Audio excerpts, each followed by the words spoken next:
Yes, if I'm not talking about that. Hi, everybody. As you know, I do lots of little videos like this to help us understand complex subjects. And one of the things that I think is kind of silly, but done a lot, is that people like to create this divide between sociology and psychology. Yes, like we're enemies. Yes, like we're football teams and we're competing for the Super Bowl. Yeah. That's really not it. We're kind of two sides of the same coin. Yep. And so I invited my friend, who is a psychologist, Kim, to join me today, and she's going to talk about where sociology and psychology come together in terms of socialization, which is this chapter 3. So, Kim, we know Freud is a big name in psychology. Can you tell us a little bit about how Freud recognized the importance of socialization in terms of the id, ego, and superego in a very simplified, quick version of Yes. Okay, so the three-part structure of the personality is the nucleus of Freudian theory. It's the most important piece. Everything goes back to that. If you buy into the three-part structure of the personality, you are a Freudian. If you don't, you're not a Freudian. It's a major, major piece. So the three-part structure of the personality. See, this is why it's improv.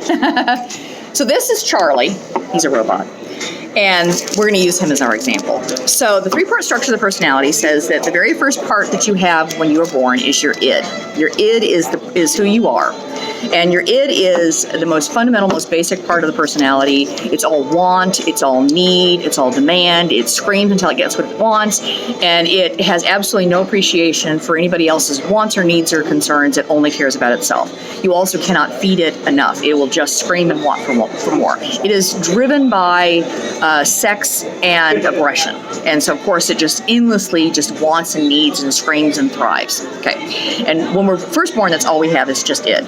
As you come to develop, you develop another piece of your personality that comes along because you have to interact with society, and that is your ego. Your ego is trying to meet the needs of the id while not getting you in trouble. So it's kind of like, you could say it's like a hostage negotiator, or you could say that it's like the babysitter for a spoiled child. It's endlessly trying to shush this thing without getting you in trouble. So that's what your ego is doing. Now, of interest is your ego is conscious. You're fully aware of your ego. You know what the choices that you're making. You're not aware of your id. Your id is unconscious. We'll talk about that in a second. It's unconscious, meaning you're largely unaware of it. And if I pointed it out, you say, no, it's not there, because you don't believe it's there. So your ego is the second piece. It develops to help you deal with society. As you deal with more of society, you develop a third piece, and that is your superego. Your superego is a third piece that develops. And your superego is all aware of society's demands. It's all perfectionism, it's all ideal, it's all about what is desired in society, and it pushes and pushes and pushes until you meet those needs. So let's take this piece down and bring this over here. So this is a little closer. So, thank you. So this is using Freud's infamous iceberg analogy. He put everything in an iceberg. So that's what I'm trying to draw here is an iceberg. So we see the id is down here. Wait, that's an iceberg? Yeah, I know. Looks like an egg. So we have the id, we have the ego, and we have the superego over here. The id is wholly unconscious. And most of the superego is unconscious. The ego is what you're aware of, and then there's a tiny sliver of the superego that you're also conscious of.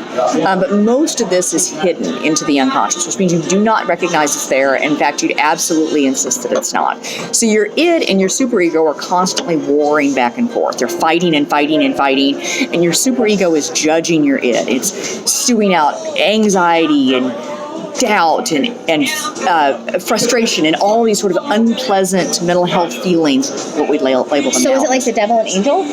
Excellent. In general psych, people often say that your id is the devil. You can't see the id right there next to baby. The id is the devil and the superego is the angel. And that is painfully untrue because neither one of them is wholly good or bad. Your id at its base is trying to protect you. It says eat when you're hungry and sleep when you're tired and take your hand off a hot stove. So it's not wholly bad. Obviously, you can, when you're hungry, you shouldn't eat 37 Whoppers. I mean, you can obviously take it to an extreme degree, but at the base of it, it's not bad. Your superego is not all good because it's what's pushing you towards an ideal, which is not obtainable. Because even if you meet your ideal, you're going to come up with a new ideal. And then what you've just obtained is not going to be good enough. And so you're going to keep pushing and pushing and pushing. People who are all superego, they're overdeveloped superego, they have perfectionism, they have anorexia, they have self-mutilation, they have incredibly self-sabotaging activities, they're workaholics. They're so desperate to please society that they've sacrificed any sort of self-comfort of their own. So you can absolutely be too extreme in one direction or another. Cool, perfect. Thank you. So what about Kohlberg? I've heard some things about Kohlberg in the sense that Kohlberg kind of believed that society had an impact in terms of influencing our morality. Absolutely. So the very first person to develop a theory of morality was Piaget. Piaget, infamous in many ways, he was the first one to come up with a theory of morality. He said that you have one type of morality prior to the age of 11 and another type of morality from 11 up. Kohlberg came along. Kohlberg's fascinating. And he said, that's not really good enough. He said, actually, there's 3 stages of morality, and underneath each stage were 2 sub-stages. So you had basically 6 stages. And he did not equate it to an age. He said that, yes, overall, as you get older, interact with society, you're going to develop a grander sense of morality. But you not all 12-year-olds have this moral sense, if you will. So he would say at the very base level, your sense of morality is just rewards are good and punishments are bad. So kind of like if a little kid gets spanked, I must have done something wrong because I got spanked. But if they got away with it, then I didn't do anything wrong because nothing happened to me. So, and then at the absolute other end of the spectrum, stage 6, would be people who had a personal, ethical, moral stance that was somewhat independent of society.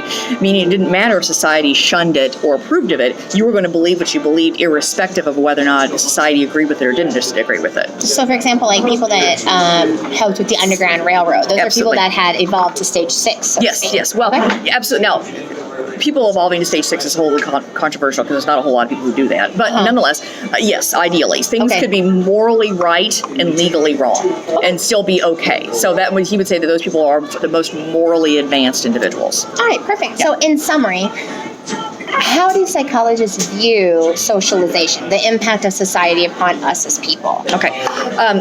Every psychological theory believes that society has an impact on us in some capacity. Some value it less so, like the biological theorists who believe that you are 100% your chromosomal makeup.